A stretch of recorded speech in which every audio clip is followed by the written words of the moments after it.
Okay, all I did there is instead of starting on the first finger and ascending 1, 2, 3, 4, we started on the pinky on the high E and descended 4, 3, 2, 1.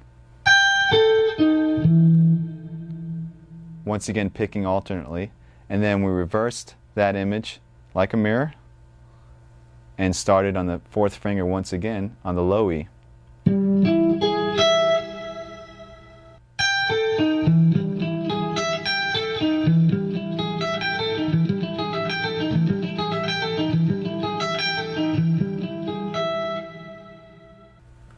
Alright, since this exercise involves alternate picking through string skips, make sure that your right hand picking is very accurate and that you keep your pick close to the strings so you don't hit the string that you're actually skipping.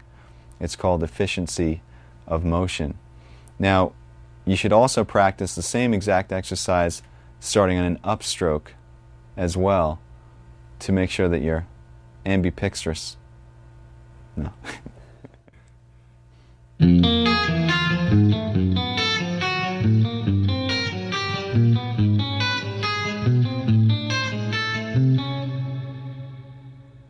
That was a slight variation on the exercise that we just did. Instead of playing the notes in order, 1, 2, 3, 4, I'm playing 1, 3, 4, 2, 1, 3, 4, 2.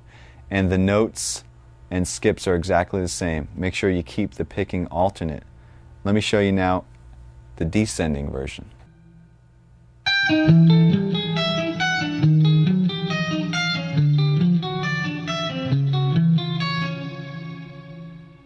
Alright, that was another slight variation, this time on the descending pattern. Instead of playing 4, 3, 2, 1, you play 4, 2, 1, 3, 4, 2, 1, 3, and continue that pattern down the neck chromatically.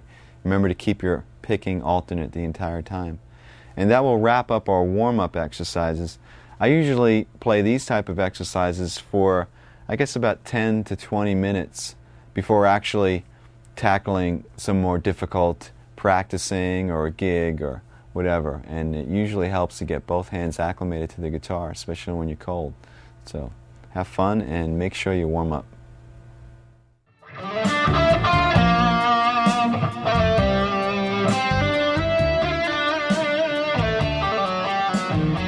In order to realize our creative visions, it's essential that we develop the craft of our instrument, which leads us to the area of technique. I'm going to show you a whole bunch of different exercises that concentrate on developing speed and accuracy. Now for me, the most effective tool for developing these areas is the metronome. Whether that metronome is a simple click or a drum machine or sequencer isn't important. The important thing is that there's a steady and even pulse.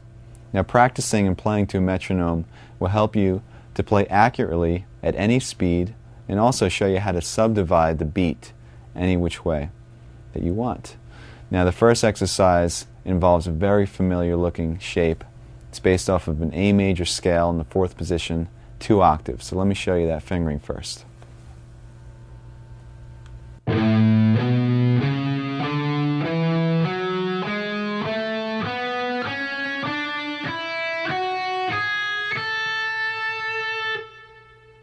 This exercise involves playing to a steady pulse. In other words, the speed or tempo of the click is not going to change, but how we subdivide that click is going to change. First, we'll start with playing 1 note per beat, which is chord notes.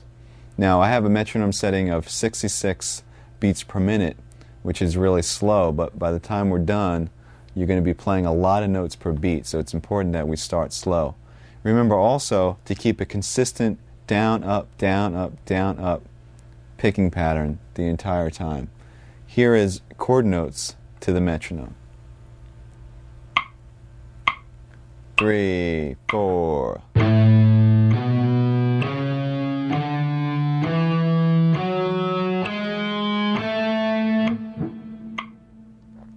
Now when you're playing this, remember it might seem easy, but really concentrate getting even spacing between all those notes. It's actually more difficult when you have a lot of space in between the clicks.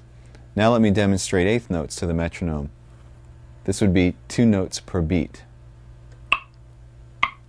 3, 4.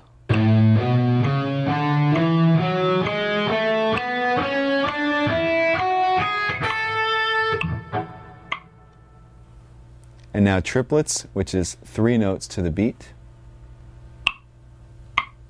3, 4.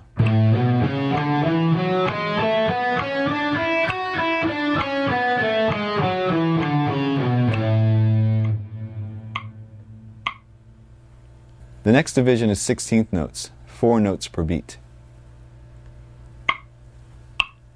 3, 4.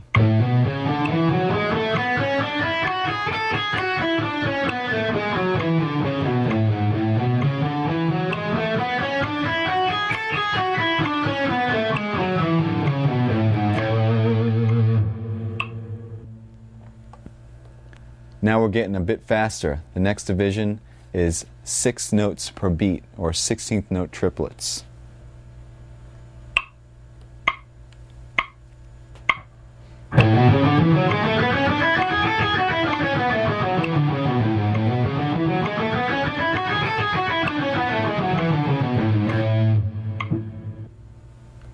And the last group is 32nd notes, or 8 notes per beat.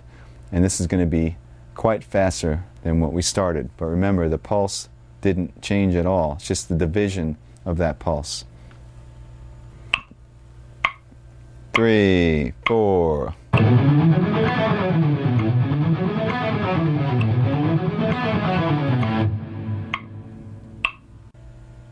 Okay, now that you're familiar with playing to a metronome and subdividing the beats, I'd like to show you how to increase your speed. And what we're going to do here is we're going to develop accuracy at high speeds.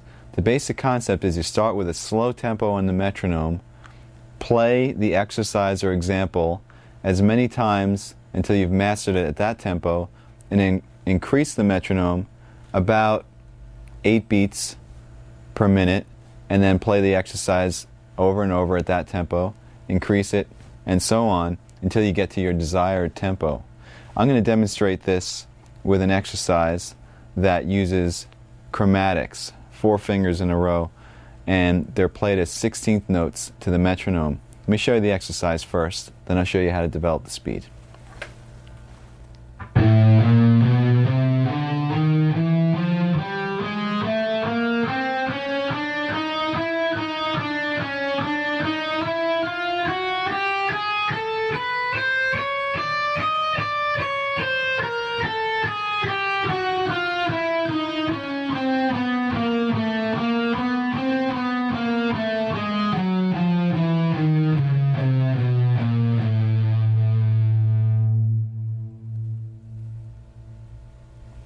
As I mentioned, this exercise is based off of a 16th note pattern, which means you're going to be playing 4 notes per beat.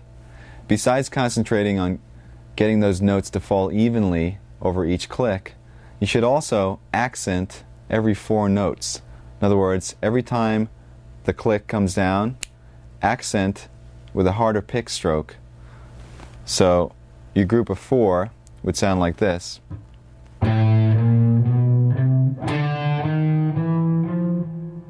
Etc., etc. And what this is going to enable you to do is when you get faster and faster, that accent will be your reference point. In other words, at a slow tempo, your accent might just sound like